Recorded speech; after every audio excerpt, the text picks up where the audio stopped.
Ekeza Sacco, a holy vision that turned into a billion-shilling nightmare. In the beginning there was faith.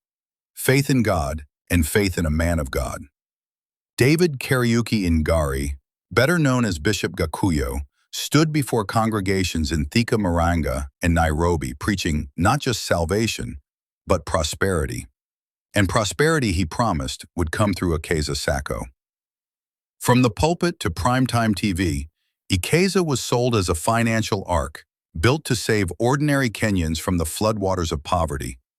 For as little as 500 keshanas a month, Gakuyo told market women, boda riders, and diaspora workers they could own a piece of Kenya, not just savings and loans, land, homes, and a future. By 2016, the Sacco was booming. Its gospel had reached over 78,000 members. Branches sprouted across the country. Gakuyo's real estate business, Gakuyo Real Estate, was marketed alongside Ekeza like Siamese twins, with the promise that your savings would turn into plots, houses, and heaven on earth. But behind the scenes, this financial gospel had no scripture. It was built on sand, the making of a mirage. While thousands flocked to deposit their money, very few asked the hard questions. Who audits this Sacco? Why does it share bank accounts and offices with a private company?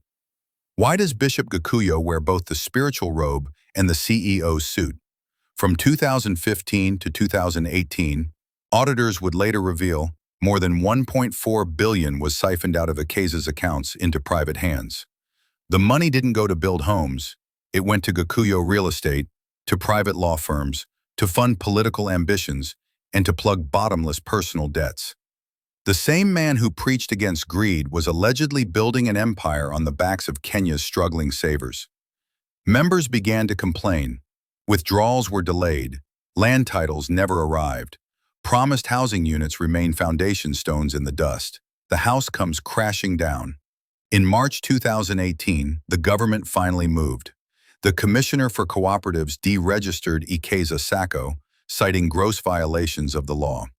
Among them, commingling of funds with a private company, lack of independent governance, and irregular operations far beyond its allowed mandate. But even that didn't kill the beast. In an odd twist, Ekeza was reinstated in 2019, promising to repay all members. The new deal? No cash, just plots of land.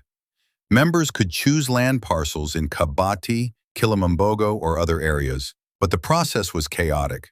Some parcels were overpriced, others were unverified. It became clear this was damage control, not justice.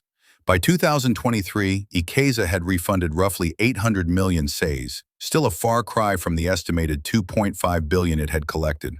For many, there was no land, no refund, just regrets. In February 2024, nearly 6 years after the scandal broke, Gakuyo was arrested at Jomo Kenyatta International Airport. He was attempting to leave the country. Authorities charged him with 12 counts, including theft, obtaining money by false pretense, and conspiracy to defraud. The Directorate of Criminal Investigations, DCI, confirmed the extent of the rot. Between 2015 and 2018, over KSH for $1 billion was fraudulently moved, most of it unaccounted for. As of 2025, the case is still ongoing. Properties linked to Gakuyo have been frozen, but for thousands of victims, justice is moving too slowly. Many have died waiting. Others have slipped back into poverty.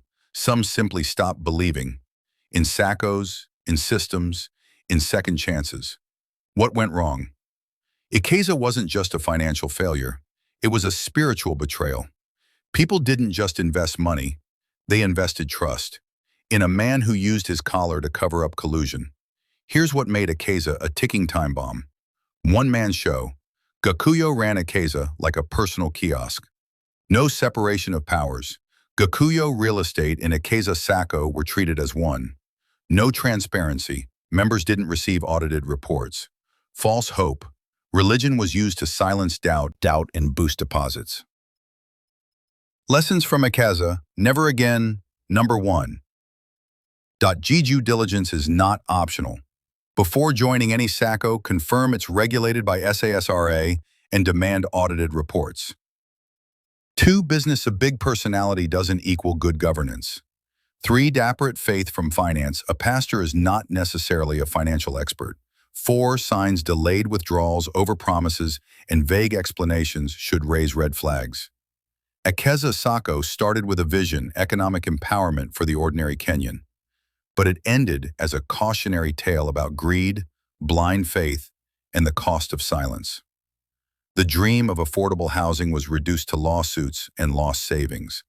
As Kenyans continue to search for financial security, the fall of Ekeza reminds us of one sobering truth.